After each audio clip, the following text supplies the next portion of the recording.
जय हिंद दोस्तों, मेरे चैनल डिफेंस डिस्कशन में आप सभी का स्वागत है। आई होप आप सभी ठीक होंगे। दोस्तों, शाम के 7 बज चुके हैं और डिफेंस से जुड़ी तमाम बड़ी खबरें लेकर मैं आपके सामने हाजिर हूं। खबरों की शुरुआत असम राइफल की खबर के साथ मैं करूंगा।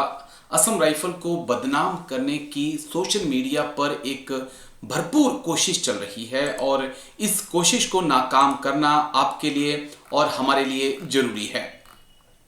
पहले एक वीडियो जो है वो फैलाया जा रहा था कि देखिए असम राइफल के जवान ने घुटनों के बल बैठकर जो है माफी मांगी और एक कबूल किया कि वो ही लोगों का कत्लेआम मणिपुर में नॉर्थ ईस्ट में कर रहा था। लेकिन वो वीडियो फेक निकला और हमने भी इस पे बताया आपको कि एक फेक वीडियो है जिसे असम राइफल का बताकर वायरल किया जा रहा है। लेकिन अब एक पिक्चर जो है AI जनरेटेड उसको वायरल किया जा रहा है और ये दावा किया जा रहा है कि मणिपुर के उग्रवादियों के आगे, जिसमें चाहे आप कुकी नेशनल फ्रंट की बात कर लीजिए या PLA की बात कर लीजिए, उनके आगे असम राइफल के 13 सोल्जर ने जो है वो सरेंडर कर दिया है। और इस तस्वीर को वायरल किया जा रहा है और कहा जा रहा है कि शेम ऑन इंडियन आर्मी और असम राइफल कि आप लोग जो हैं कुकी जैसे आतंकी संगठनों के आगे सरेंडर कर रहे हैं। लेकिन ये AI जनरेटेड पिक्चर है।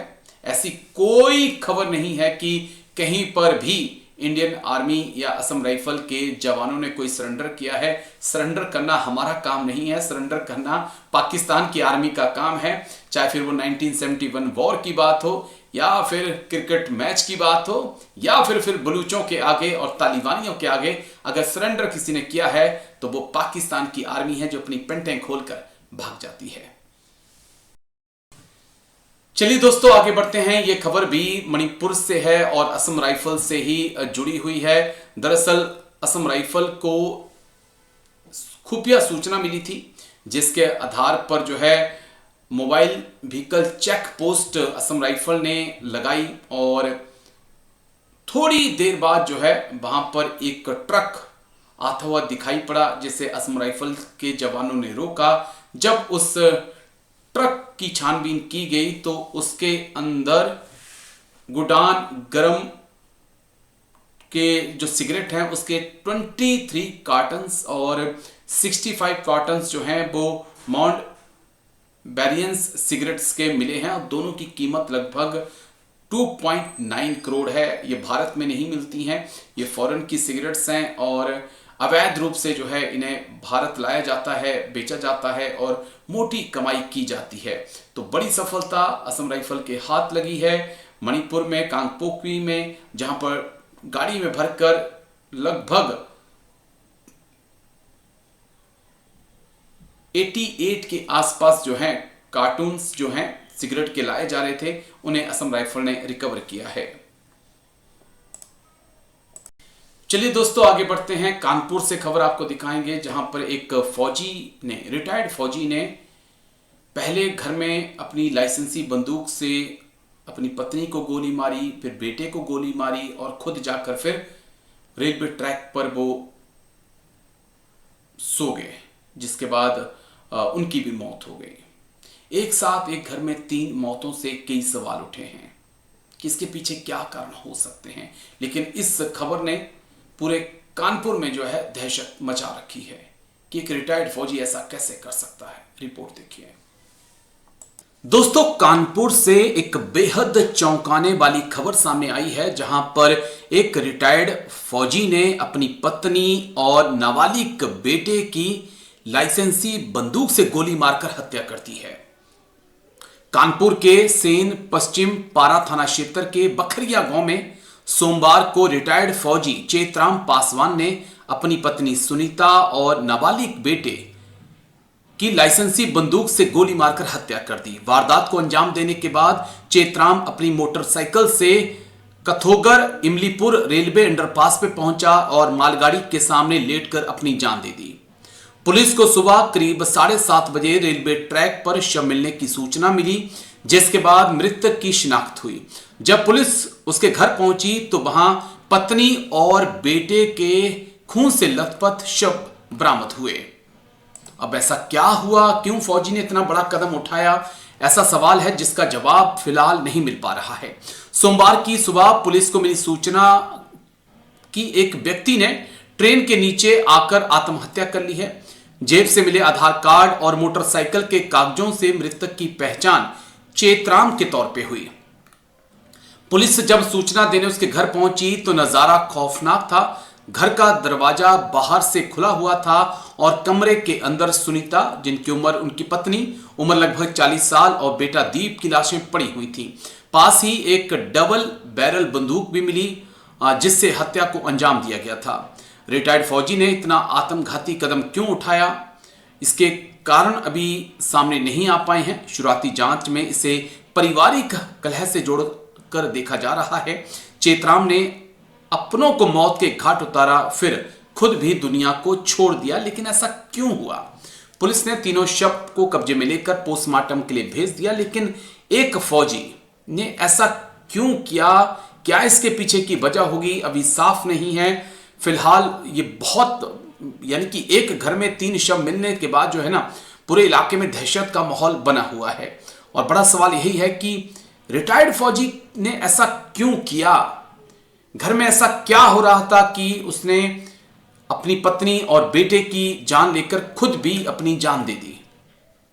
फिलहाल पुलिस अलग अलग एंगल से पूरे मामले की जांच कर रही है और जल्द ही जो वजह है वो सामने आएगी कि इतना बड़ा कदम क्यों उठाया।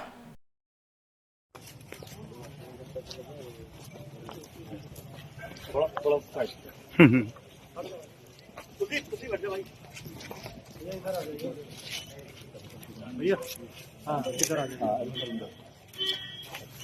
घटना स्थल भैया इसे आइए।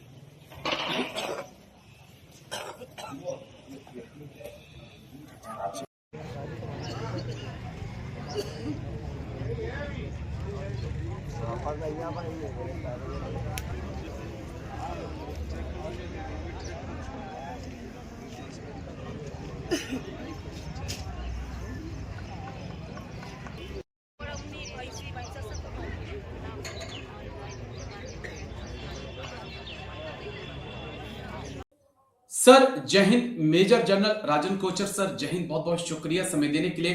Thank you sir. जय राजेश जी, धन्यवाद आपने मुझे अपना प्रोग्राम। शुक्रिया सर, बहुत बहुत शुक्रिया, आपने समय दिया। दरअसल मैंने और आपने इससे पहले जनरल MM नरवणे सर की किताब के ऊपर बहुत हेल्दी डिस्कशन की थी। काफी लोगों ने उसको सराहा, पसंद किया।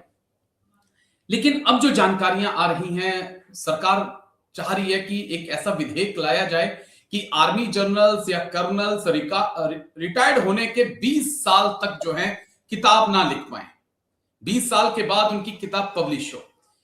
इसका क्या मतलब है सर? आपको एक किताब से ऑब्जेक्शन हो सकती है, लेकिन अगर आप ऐसा करेंगे तो इसका तो बहुत इंप्लीकेशंस होंगे आगे जाकर। और आप तो किताब लिखते हैं सर ऑलरेडी, दूसरी सेकंड किताब शायद आप लिख भी रहे हैं।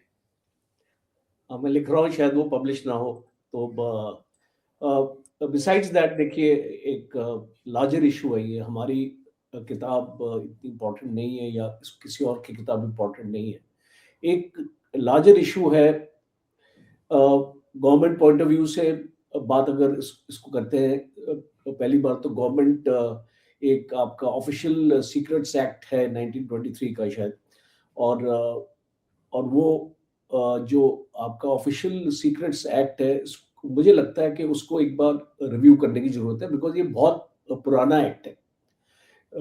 अब हम हर एक चीज स्वदेशी लाने की कोशिश कर रहे हैं, तो एक ब्रिटिशर्स का दिया हुआ एक्ट हम इसको अभी तक क्यों फॉलो कर रहे हैं? आपने नाम इसको बदली कर दिए रोड्स के, आपने हर एक चीज, फौज में आप जितने भी ये आपके इंस्टीट्यूशंस हैं, आप उनका नाम इसको बदली कर रहे हैं, जो ब्रिटिशर्स के टाइम के थे। भारत में भी डिफरेंट जगहों पे नाम बदली हो रहे हैं, और आपका IPC आपने बदली किया। बिल्कुल सर। BNS लिया है आप। तो जब ये चीज आप कर रहे हैं, तो ये ऑफिशियल सीक्रेट्स एक्ट का आप अभी रेफरेंस दे रहे हैं कि उसके तहत कुछ ऐसे मुद्दे हैं उस किताब में। 4 स्टार्स ऑफ डेस्टिनी की अगर बात करें जनरल नरावने की, तो पहला जो इम्पोर्टेंट मुद्दा है मेरी तरफ से आपके प्रोग्राम में कि ऑफिशियल सीक्रेट्स एक्ट को रिव्यू करने की जरूरत है। वक्त बदल गए हैं, स्ट्रेटेजिक कम्युनिकेशन एक बहुत इम्पोर्टेंट टूल है। एक दुश्मन की दिमाग के अंदर घुसने का, और ये सबसे बड़ी गलती होगी कि आप एक स्ट्रेटेजिक कम्युनिकेशन का ज़रिया, जी। देखिए स्ट्रेटेजिक कम्युनिकेशन का ज़रिया होता है, आप मीडिया के थ्रू आ सकते हैं, आपके यूट्यूब चैनल्स हैं, आपका प्रिंट मीडिया है, आप आर्टिकल्स लिखते हैं और आप ब्लॉग्स लिखते हैं। बहुत सारी चीज़ें हैं, और अगर आप एक किताब भी एक बहुत बड़ा ज़रिया है, और एक किताब को हमेशा एक एक ऑथेंटिसिटी से देखा जाता है कि अगर आप ये हिस्ट्री में भी जाएँ जी। तो ब्रिगेडियर दालवी की किताब थी, और फील्ड मार्शल सैम मानेकशॉ की किताब निकली। तो ऑफ कोर्स सैम मानेकशॉ ने खुद नहीं लिखी थी, वो किसी ने लिखी थी। फिर अगर यूएस मिलिट्री हिस्ट्री की बात करें तो जनरल डेविड पेट्रियस हैं, और फील्ड मार्शल बर्नार्ड मॉन्टगोमरी हैं यूके के। दोनों ने किताबें लिखी हैं, और ये इसका मकसद ये होता है कि आप जब एक अपनी लड़ाई का जो फर्स्ट हैंड एक्सपीरियंस आप देते हैं, और वो एक बहुत ऑथेंटिक एक्सपीरियंस होता है, एक मिलिट्री लीडर की सोच आप उसको आगे रखते हैं, उसमें आपके लेसन्स लर्न्ड होते हैं कि आपने क्या उसमें सीखे। रिसर्चर्स हमारे जो देश में हैं उनको फ़ायदा होता है ऐसी किताबों को एक्चुअली पढ़ के, और इससे आपकी जो मिलिट्री कैंपेन्स हैं, आपकी जो मिलिट्री हिस्ट्री है, और फ्यूचर कैंपेन्स के लिए कैसे प्लान आपको करना चाहिए, क्या आपने गलतियाँ करी और क्या नहीं की।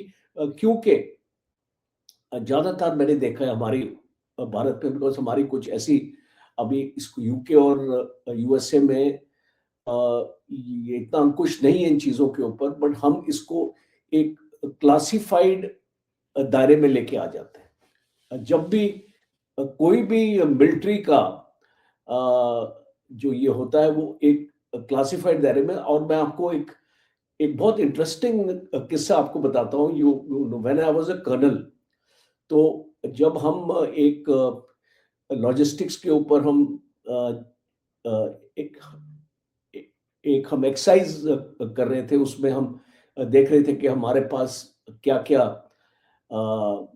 यू अवेलेबिलिटी है, और हमारे पास क्या-क्या है, और पाकिस्तान के पास क्या है, और एक कंपैरिज़न हो रहा था। तो और हमको बताया गया था ये बहुत क्लासिफाइड है, इसको बाहर नहीं जाना चाहिए। देखो पाकिस्तान की इन्फॉर्मेशन भी बाहर नहीं जानी चाहिए। तो उसका लॉजिक नहीं समझ आया, क्योंकि पाकिस्तान की इन्फॉर्मेशन जो वो तो पाकिस्तान आर्मी को ज़्यादा उसको तकलीफ होनी चाहिए, उसमें इंडियन आर्मी को क्यों तकलीफ होनी चाहिए। बट और कुछ दिनों बाद इंडिया टुडे में एक बहुत बेहतरीन आर्टिकल आया, जो बिल्कुल सेम थीम पे था, और जो उसके फिगर्स थे उस आर्टिकल में, वो काफ़ी हद तक हमारे फिगर्स के साथ मैच करते थे। तो एक तरफ से हम अपने आप को रोक रहे हैं कि भाई आगे नहीं जा रहे, उस तरफ से मीडिया ने उसको छाप दिया और आप कुछ नहीं कर पाए। तो बेसिकली ये माइंडसेट जो है ना, आपकी सोच आपको बदलने की जरूरत है। अगर जनरल नरावने ने एक प्रोसेस नहीं फॉलो किया है, देखिए आपको प्रोसेस के ऊपर ज्यादा जोर देना चाहिए, इसको ना कि आप एक चीज को जड़ से ही निकाल दें, because that is not a correct thing in a democracy।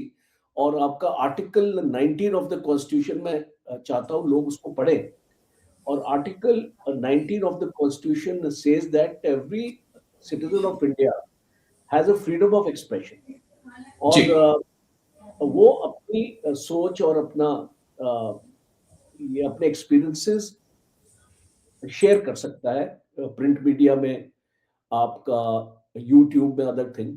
तो अगर आप एक किताब को बैन करते हैं सपोजिंग, तो क्या आप सारे मिलिट्री जो ऑफिसर्स हैं जो रिटायर होते हैं 20 साल के लिए, उनको आप यूट्यूब में भी नहीं आने देंगे, टीवी प्रोग्राम्स में भी नहीं आने देंगे कि भाई आप, you are bad and you can't speak on any of this thing? तो एक बहुत एक थिन लाइन है और एक डेमोक्रेसी में नहीं होना चाहिए। हाँ यस, आपको अपना, अगर जनरल नरावने ने प्रोसेस नहीं फॉलो किया, आप उनकी किताब रोक दीजिए। बिल्कुल सर। और जो ऑब्जेक्शनेबल है, आप उस ऑथर को बोलो कि हमको ये पैराग्राफ्स आपके ऑब्जेक्शनल हैं, जैसे कि एक सेंसर बोर्ड करता है। देखिए, आप अगर एक वॉर मूवी दिखाते हैं या एक जी जो आपने उड़ी दिखाई और आपने इस टाइप की अपनी मूवीज दिखाई, बॉर्डर और इस टाइप की मूवीज आपकी चल रही हैं, और धुरंधर, ये सारी जो मूवीज हैं आपकी, अब धुरंधर भी तो इसको बोलते हैं कोई एक रियल लाइफ स्टोरी के ऊपर बनी है। तो अगर आपने इसको मूवीज में एक सेंसर बोर्ड होता है, तो आप उसमें काट देते हैं जो चीज आपको लगती है ऑब्जेक्शनेबल है। सिमिलरली मैं चाहता हूं कि गवर्नमेंट को भी इस प्रोसेस को फॉलो करना चाहिए कि अगर आपको जनरल नरावने की किताब में एक पैराग्राफ, 2 पैराग्राफ, 3 पैराग्राफ अगर आपको निकालने की जरूरत है, तो निकाल के उनको बोलिए कि अब आप इसको छाप सकते हैं और ये जो कंटेंट आपकी किताब में नहीं आएगा। तो I think that would be a more rational process. अब आप यूसी डिप्राइव कर रहे हैं एक डॉक्यूमेंटेशन ऑफ हिस्ट्री। ये एक एक्सपीरियंस जो एक सीनियर ऑफिसर शेयर करना चाहते हैं अपनी लाइफ के बारे में, और अगर आपको उसमें कोई ऑपरेशनल डिटेल ऐसी लगती है कि जो देश की सिक्योरिटी को इम्पैक्ट करती है, तो आप उसको निकलवा दीजिए। तो एक प्रोसेस को इसको टाइटन कीजिए इन द सेंस के ये अगर ड्यू प्रोसेस फॉलो नहीं हुआ, तो आप एक्शन ले सकते हैं राइटर के अगेंस्ट और पब्लिशर के अगेंस्ट। इसमें भी दो, एक पॉइंट जो मैं आपको सुन रहा था, बड़ा इंटरेस्टिंग, कि यहाँ पर नेशनल सिक्योरिटी को वो किताब थ्रेट करती है या आपकी गवर्नमेंट को? पॉइंट ये भी है ना कि अगर आपको लग रहा है कि इस किताब में हमारी सच्चाई बखान कर दी जा रही है, तो वो भी फिर सरकार कहेगी कि नहीं, आप ऐसा पब्लिश मत करिए। ये भी तो पॉइंट है ना सर, इस एंगल से भी चीजों को देखना होगा। देखिए राजेश जी, कौन डिसाइड करेगा ये एक नेशनल सिक्योरिटी को इम्पैक्ट करता है? बिकॉज एक आपकी ओपिनियन हो सकती है, एक मेरी ओपिनियन हो सकती है, तीसरे आदमी की ओपिनियन हो सकती है। That opinion doesn't matter, let the government of the day decide. ये अगर उनको लगता है कि गवर्नमेंट ने ऐसी कोई प्रॉब्लम, बताऊं क्या है, जब आप लोगों के सामने सच्चाई नहीं रखना चाहते, तब आपको तकलीफ होती है। जब आप कोई चीज छुपाना चाहते हैं और एक पब्लिक मीडिया में उसको नहीं आने देना चाहते, फॉर एग्जांपल ये इस किताब में अग्निवीर के इसको बारे में लिखा है कि फौज की तरफ से प्रपोजल आया था। अब फौज की तरफ से जो प्रपोजल आया था उसको तो आपने एक्सेप्ट किया नहीं जी, और आपने अपना प्रपोजल थोप दिया फौज के ऊपर, और आपने 3 जनरल्स को भेज दिया प्रेस कॉन्फ्रेंस करने के लिए, और देश में बवाल हो गया था उस टाइम पे। तो जब आप इन चीजों को छुपाने की कोशिश करते हैं और वो अगर वो किताब में निकलेगी, तो ऑब्वियसली एक लॉस ऑफ फेस होता है गवर्नमेंट के लिए, तो गवर्नमेंट बोलेगी इसको मत छापो। ठीक है सर। सिमिलरली वो जो आपका ऑर्डर है कि जो उचित समझो, अब ये कॉन्वर्सेशन एक बहुत ही कॉन्फिडेंशियल है, एक मिलिट्री कमांडर और एक पॉलिटिकल हेड के बीच में। ये अब वो अगर कॉन्वर्सेशन पब्लिक डोमेन में आ जाती है, तो उसके इंटरप्रिटेशन लोग अलग अलग निकालेंगे। Agree sir.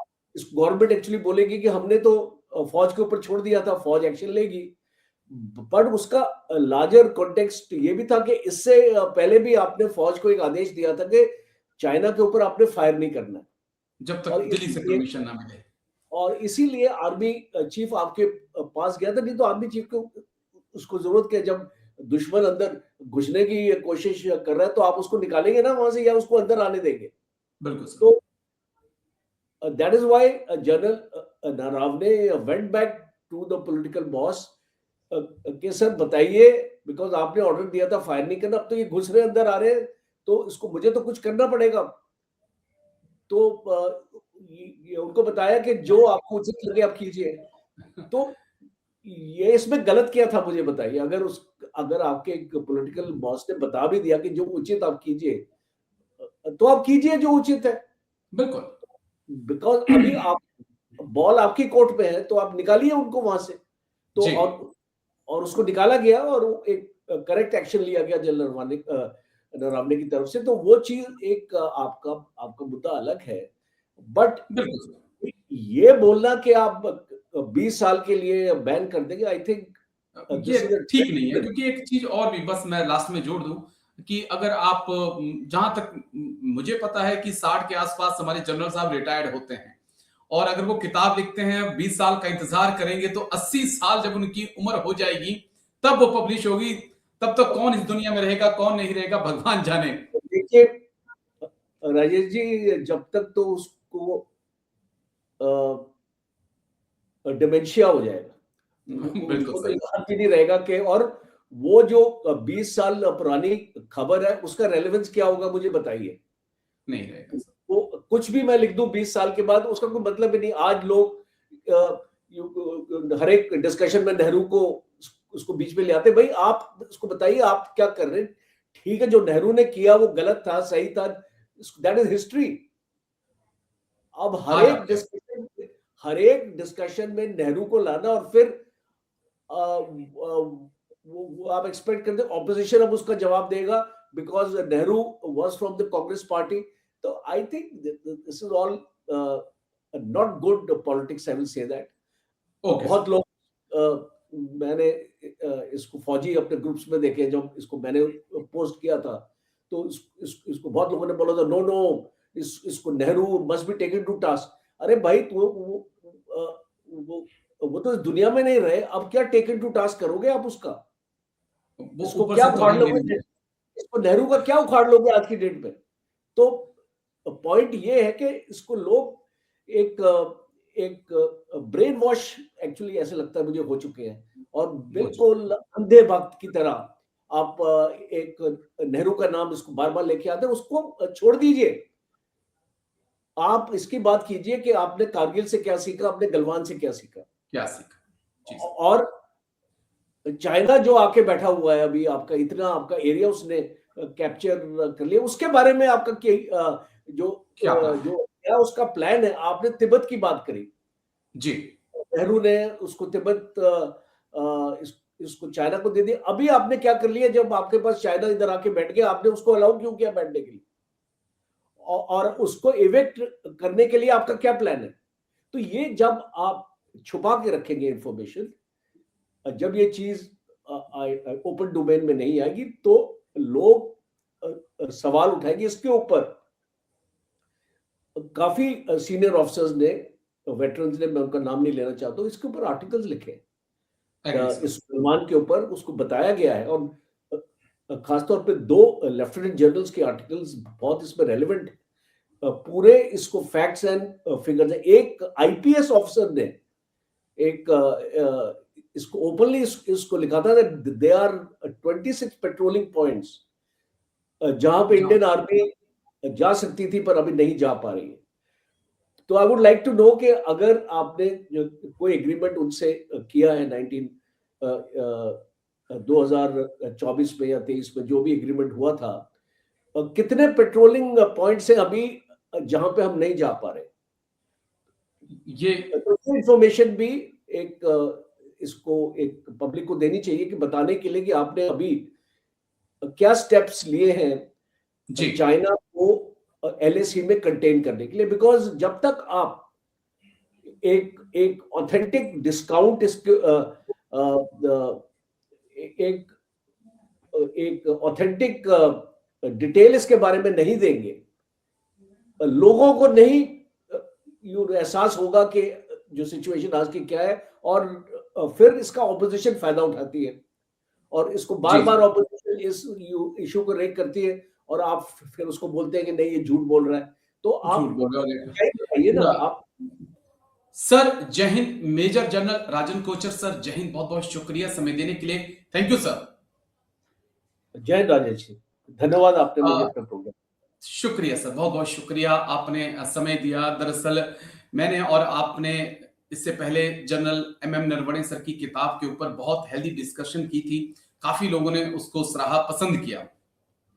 लेकिन अब जो जानकारियां आ रही हैं, सरकार चाह रही है कि एक ऐसा विधेयक लाया जाए कि आर्मी जनरल्स या कर्नल्स रिटायर्ड होने के 20 साल तक जो है किताब ना लिख पाए, 20 साल के बाद उनकी किताब पब्लिश हो। इसका क्या मतलब है सर? आपको एक किताब से ऑब्जेक्शन हो सकती है, लेकिन अगर आप ऐसा करेंगे तो इसका तो बहुत इंप्लीकेशंस होंगे आगे जाकर। और आप तो किताब लिखते हैं सर ऑलरेडी, दूसरी सेकंड किताब शायद आप लिख भी रहे हैं। मैं लिख रहा हूँ, शायद वो पब्लिश ना हो। तो बिसाइड्स दैट देखिए, एक लार्जर इशू है ये। हमारी किताब इतनी इम्पोर्टेंट नहीं है, या किसी और की किताब इम्पोर्टेंट नहीं है। एक लार्जर इशू है गवर्नमेंट पॉइंट ऑफ व्यू से। बात अगर इसको करते हैं, पहली बार तो गवर्नमेंट एक आपका ऑफिशियल सीक्रेट्स एक्ट है 1923 का शायद, और वो जो आपका ऑफिशियल सीक्रेट्स एक्ट है, मुझे लगता है कि उसको एक बार रिव्यू करने की जरूरत है, बिकॉज ये बहुत पुराना एक्ट है। अब हम हर एक चीज स्वदेशी लाने की कोशिश कर रहे हैं, तो एक ब्रिटिशर्स का दिया हुआ एक्ट हम इसको अभी तक क्यों फॉलो कर रहे हैं? आपने नाम इसको बदली कर दिए रोड्स के, आपने हर एक चीज, फौज में आप जितने भी आपके ये आपके इंस्टीट्यूशंस हैं, आप उनका नाम उसको बदली कर रहे हैं, जो ब्रिटिशर्स के टाइम के थे। भारत में भी डिफरेंट डिफरेंट जगहों पे नाम बदली हो रहे हैं, और आपका आपका आईपीसी आपने बदली किया, बिल्कुल सर। बीएनएस ले आए आप। तो जब ये चीज आप कर रहे हैं, तो ये ऑफिशियल सीक्रेट्स एक्ट का आप अभी रेफरेंस दे रहे हैं कि उसके तहत कुछ ऐसे मुद्दे हैं उस किताब में। 4 स्टार्स ऑफ डेस्टिनी की अगर बात करें जनरल नरावने की, तो पहला जो इम्पोर्टेंट मुद्दा है मेरी तरफ से आपके प्रोग्राम में, कि ऑफिशियल सीक्रेट्स एक्ट को रिव्यू करने की जरूरत है। वक्त बदल गए हैं, स्ट्रेटेजिक कम्युनिकेशन एक बहुत इंपॉर्टेंट टूल है एक दुश्मन की दिमाग के अंदर घुसने का। और ये सबसे बड़ी गलती होगी कि आप एक स्ट्रेटेजिक कम्युनिकेशन का जरिया, जी। देखिए स्ट्रेटेजिक कम्युनिकेशन का जरिया होता है, आप मीडिया के थ्रू आ सकते हैं, आपके यूट्यूब चैनल्स हैं, आपका प्रिंट मीडिया है, आप आर्टिकल्स लिखते हैं, और आप ब्लॉग्स लिखते हैं, बहुत सारी चीज़ें हैं। और अगर आप एक किताब भी एक बहुत बड़ा ज़रिया है, और एक किताब को हमेशा एक एक ऑथेंटिसिटी से देखा जाता है कि अगर आप ये हिस्ट्री में भी जाए, जी। तो ब्रिगेडियर दालवी की किताब थी, और फील्ड मार्शल सैम मानेकशॉ की किताब निकली। तो ऑफ कोर्स सैम मानेकशॉ ने खुद नहीं लिखी थी, पर किसी ने लिखी थी। फिर अगर यूएस मिलिट्री हिस्ट्री की बात करें, तो जनरल डेविड पेट्रियस हैं, और फील्ड मार्शल बर्नार्ड मॉन्टगोमरी हैं यूके के। दोनों ने किताबें लिखी हैं। और ये इसका मकसद ये होता है कि आप जब एक अपनी लड़ाई का जो फर्स्ट हैंड एक्सपीरियंस आप देते हैं, और वो एक बहुत ऑथेंटिक एक्सपीरियंस होता है, एक मिलिट्री लीडर की सोच आप उसको आगे रखते हैं, उसमें आपके लेसन्स लर्न होते हैं कि आपने क्या उसमें सीखे। रिसर्चर्स हमारे जो देश में हैं, उनको फायदा होता है ऐसी किताबों को एक्चुअली पढ़ के, और इससे आपकी जो मिलिट्री कैंपेन्स हैं, आपकी जो मिलिट्री हिस्ट्री है, और फ्यूचर कैंपेन्स के लिए कैसे प्लान आपको करना चाहिए, क्या आपने गलतियां करी और क्या नहीं की। क्योंकि ज्यादातर मैंने देखा है हमारी भारत में, बिकॉज हमारी कुछ ऐसी अभी इसको यूके और यूएसए में ये इतना अंकुश नहीं है इन चीजों के ऊपर, बट हम इसको एक क्लासिफाइड दायरे में लेके आ जाते हैं। जब भी कोई भी मिलिट्री का जो ये होता है वो एक क्लासिफाइड दायरे में। और मैं आपको एक एक बहुत इंटरेस्टिंग किस्सा आपको बताता हूँ। You when I was a colonel, तो जब हम एक लॉजिस्टिक्स के ऊपर हम अ, एक एक हम एक्सरसाइज कर रहे थे, उसमें हम देख रहे थे कि हमारे पास क्या क्या अवेलेबिलिटी है और हमारे पास क्या क्या है और पाकिस्तान के पास क्या है, और एक कंपैरिजन हो रहा था। तो और हमको बताया गया था ये बहुत क्लासिफाइड है, इसको बाहर नहीं जाना चाहिए, देखो पाकिस्तान की इंफॉर्मेशन भी बाहर नहीं जानी चाहिए। तो उसका लॉजिक नहीं समझ आया, क्योंकि पाकिस्तान की इंफॉर्मेशन जो वो तो पाकिस्तान आर्मी को ज्यादा उसको तकलीफ होनी चाहिए, उसमें इंडियन आर्मी को क्यों तकलीफ होनी चाहिए। बट और कुछ दिनों बाद इंडिया टुडे में एक बहुत बेहतरीन आर्टिकल आया जो बिल्कुल सेम थीम पे था, और जो उसके फिगर्स थे उस आर्टिकल में वो काफी हद तक हमारे फिगर्स के साथ मैच करते थे। तो एक तरफ से हम अपने आप को रोक रहे हैं कि भाई आगे नहीं जा रहे, उस तरफ से मीडिया ने उसको छाप दिया और आप कुछ नहीं कर पाए। तो बेसिकली ये माइंडसेट जो है ना, आपकी सोच आपको बदलने की जरूरत है। अगर जनरल नरावने ने एक प्रोसेस नहीं फॉलो किया है, देखिए आपको प्रोसेस के ऊपर ज्यादा जोर देना चाहिए, इसको ना कि आप एक चीज को जड़ से ही निकाल दें, because that is not an correct thing in democracy. और आपका आर्टिकल 19 ऑफ द कॉन्स्टिट्यूशन में चाहता हूं लोग उसको पढ़ें। और article 19 of the constitution says that every citizen of India has a freedom of expression, जी। और वो अपनी सोच और अपना ये अपने एक्सपीरियंसेस शेयर कर सकता है प्रिंट मीडिया में, आपका यूट्यूब में, अदर थिंग।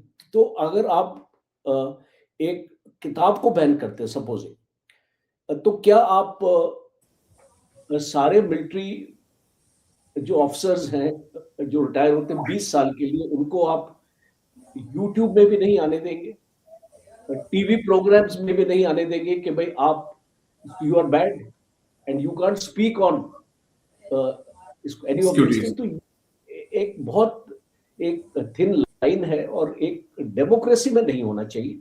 हाँ यस, आपको अपना अगर जनरल नरावने ने प्रोसेस नहीं फॉलो किया, आप उनकी किताब रोक दीजिए। बिल्कुल सर। और जो ऑब्जेक्शनेबल है, आप उस ऑथर को बोलो कि हमको ये पैराग्राफ्स आपके ऑब्जेक्शनल है, जैसे कि एक सेंसर बोर्ड करता है। देखिए आप अगर एक वॉर मूवी दिखाते हैं या एक जी। जो आपने उड़ी दिखाई और आपने इस टाइप की आपकी मूवीज दिखाई, बॉर्डर और इस टाइप की मूवीज आपकी चल रही हैं, और धुरंधर, ये सारी जो मूवीज हैं आपकी, अब धुरंधर भी तो इसको बोलते हैं कोई एक रियल लाइफ स्टोरी के ऊपर बनी है। तो अगर आपने इसको मूवीज में एक सेंसर बोर्ड होता है, तो आप उसमें काट देते हैं जो चीज आपको लगती है ऑब्जेक्शनेबल है। सिमिलरली मैं चाहता हूं कि गवर्नमेंट को भी इस प्रोसेस को फॉलो करना चाहिए कि अगर आपको जनरल नरावने की किताब में एक पैराग्राफ, 2 पैराग्राफ, 3 पैराग्राफ अगर आपको निकालने की जरूरत है, तो निकाल के उनको बोलिए कि अब आप इसको छाप सकते हैं और ये जो कंटेंट आपकी किताब में नहीं आएगा। तो आई ठीक। Think that would be a more rational process. अब आप यूसी डिप्राइव कर रहे हैं एक डॉक्यूमेंटेशन ऑफ हिस्ट्री। ये एक एक्सपीरियंस जो एक सीनियर ऑफिसर शेयर करना चाहते हैं अपनी लाइफ के बारे में, और अगर आपको उसमें कोई ऑपरेशनल डिटेल ऐसी लगती है कि जो देश की सिक्योरिटी को इम्पैक्ट करती है, तो आप उसको निकलवा दीजिए। तो एक प्रोसेस को इसको टाइटन कीजिए इन द सेंस के ये अगर ड्यू प्रोसेस फॉलो नहीं हुआ तो आप एक्शन ले सकते हैं। राइटर के अगेंस्ट और पब्लिशर के अगेंस्ट। इसमें भी और दो, एक पॉइंट जो मैं आपको सुन रहा था, बड़ा इंटरेस्टिंग, कि यहाँ पर नेशनल सिक्योरिटी को वो किताब थ्रेट करती है या आपकी गवर्नमेंट को? पॉइंट ये भी है ना कि अगर आपको लग रहा है कि इस किताब में हमारी सच्चाई बखान कर दी जा रही है, तो वो भी फिर सरकार कहेगी कि नहीं, आप ऐसा पब्लिश मत करिए। ये भी तो देखिए पॉइंट है ना सर, इस एंगल से भी चीजों को देखना होगा। देखिए राजेश जी, कौन डिसाइड करेगा ये एक नेशनल सिक्योरिटी को इम्पैक्ट करता है? बिकॉज एक आपकी ओपिनियन हो सकती है, एक मेरी ओपिनियन हो सकती है, तीसरे आदमी की ओपिनियन हो सकती है। That opinion doesn't matter, let the government of the day decide. ये अगर उनको लगता है कि गवर्नमेंट ने ऐसी कोई प्रॉब्लम, बताऊं क्या है, जब आप लोगों के सामने सच्चाई नहीं रखना चाहते तब आपको तकलीफ होती है। जब आप कोई चीज छुपाना चाहते हैं और एक पब्लिक मीडिया में उसको नहीं आने देना चाहते, फॉर एग्जांपल ये इस किताब में अग्निवीर के इसको बारे में लिखा है कि फौज की तरफ से प्रपोजल आया था। अरे, अब फौज की तरफ से जो प्रपोजल आया था उसको तो आपने एक्सेप्ट किया नहीं, जी, और आपने अपना प्रपोजल थोप दिया फौज के ऊपर, और आपने 3 जनरल्स को भेज दिया प्रेस कॉन्फ्रेंस करने के लिए, और देश में बवाल हो गया था उस टाइम पे। तो जब आप इन चीजों को छुपाने की कोशिश करते हैं और वो अगर वो किताब में निकलेगी तो ऑब्वियसली एक लॉस ऑफ फेस होता है गवर्नमेंट के लिए, तो गवर्नमेंट बोलेगी इसको मत छापो। ठीक है सर। सिमिलरली वो जो आपका ऑर्डर है कि जो उचित समझो, अब ये कॉन्वर्सेशन एक बहुत ही कॉन्फिडेंशियल है, एक मिलिट्री कमांडर और एक पॉलिटिकल हेड के बीच में। ये अब वो अगर कॉन्वर्सेशन पब्लिक डोमेन में आ जाती है तो उसके इंटरप्रिटेशन लोग अलग अलग निकालेंगे। Agree sir. इस गवर्नमेंट एक्चुअली बोलेगी कि हमने तो फौज के ऊपर छोड़ दिया था, फौज एक्शन लेगी, बट उसका लार्जर कॉन्टेक्स्ट ये भी था कि इससे पहले भी आपने फौज को एक आदेश दिया था कि चाइना के ऊपर आपने फायर नहीं करना, जब तक और दिल्ली से इसीलिए परमिशन ना मिले। इसीलिए आर्मी चीफ आपके पास गया था, नहीं तो आर्मी चीफ को उसको जरूरत क्या, जब दुश्मन अंदर घुसने की कोशिश कर रहा है तो आप उसको निकालेंगे ना वहां से, या उसको अंदर आने देंगे? बिल्कुल सर। तो that is why general Naravane went back to the political boss कि सर बताइए, बिकॉज आपने ऑर्डर दिया था फायर नहीं करना, अब तो ये घुस रहे अंदर आ रहे हैं, तो इसको मुझे तो कुछ करना पड़ेगा। तो ये उनको बताया कि जो आपको उचित लगे आप कीजिए। तो ये इसमें गलत क्या था मुझे बताइए? अगर आपके एक पॉलिटिकल बॉस ने बता भी दिया कि जो उचित आप कीजिए, तो आप कीजिए जो उचित है, बिल्कुल। बिकॉज अभी आप बॉल आपकी कोर्ट में है, तो आप निकालिए उनको वहां से। तो जी। और उसको निकाला गया और एक करेक्ट एक्शन लिया गया जनरल नरवणे की तरफ से। तो वो चीज एक आपका आपका मुद्दा अलग है, बट बिल्कुल सर। ये बोलना कि आप 20 साल के लिए बैन कर देंगे, आई थिंक ये दिस इज ठीक नहीं है, क्योंकि एक चीज और भी बस मैं लास्ट में जोड़ दूं कि अगर आप, जहां तक मुझे पता है कि 60 के आसपास हमारे जनरल साहब रिटायर्ड होते हैं, और अगर वो किताब लिखते हैं 20 साल का इंतजार करेंगे तो 80 साल जब उनकी उम्र हो जाएगी तब वो पब्लिश होगी। तब तक कौन इस दुनिया में रहेगा, कौन नहीं रहेगा, भगवान जाने। देखिए राजेश जी, जब तक तो उसको डिमेंशिया हो जाएगा, बिल्कुल उसको तो सही। याद भी नहीं रहेगा कि, और वो जो 20 साल पुरानी खबर है उसका रेलेवेंस क्या होगा मुझे बताइए? नहीं रहेगा सर। वो कुछ भी मैं लिख दूं 20 साल के बाद उसका कोई मतलब ही नहीं। आज लोग हर एक डिस्कशन में नेहरू को उसको बीच में ले आते, भाई आप उसको बताइए आप क्या कर रहे हैं? ठीक है, जो नेहरू ने किया वो गलत था, सही था, दैट इज हिस्ट्री। अब आज आप क्या? हर एक डिस्कशन में नेहरू को लाना, और फिर वो आप एक्सपेक्ट करते हैं ऑपोजिशन अब उसका जवाब देगा because Nehru was from the Congress party. तो I think this is all not good politics, I will say that. Okay बहुत सर। लोग मैंने इसको फौजी अपने ग्रुप्स में देखे, जब इसको मैंने पोस्ट किया था तो इसको बहुत लोगों ने बोला था नो नो, इसको Nehru must be taken to task. अरे भाई वो तो इस दुनिया में नहीं रहे, अब क्या टेकन टू टास्क करोगे आप उसका? वो इसको ऊपर क्या से तो फाड़ रहेंगे लोगे? नहीं। इसको नेहरू का क्या उखाड़ लोगे आज की डेट में? तो पॉइंट ये है कि इसको लोग एक ब्रेन वॉश एक्चुअली ऐसे लगता है मुझे हो चुके हैं और हो चुके बिल्कुल अंधे भक्त की तरह आप एक नेहरू का नाम इसको बार-बार लेके आते हैं, उसको छोड़ दीजिए। आप इसकी बात कीजिए कि आपने कारगिल से क्या सीखा, आपने गलवान से क्या सीखा? क्या सीखा? जी, और चाइना जो आके बैठा हुआ है अभी आपका इतना आपका एरिया उसने कैप्चर कर लिया, उसके बारे में आपका क्या प्लान है? जो क्या उसका प्लान है? आपने तिब्बत की बात करी। जी, नेहरू ने उसको तिब्बत इसको चाइना को दे दिया। अभी आपने क्या कर लिया जब आपके पास चाइना इधर आके बैठ गया, आपने उसको अलाउ क्यों किया बैठने के लिए? और उसको इवेक्ट करने के लिए आपका क्या प्लान है? तो ये जब आप छुपा के रखेंगे इंफॉर्मेशन, जब ये चीज ओपन डोमेन में नहीं आएगी तो लोग सवाल उठाएंगे इसके ऊपर।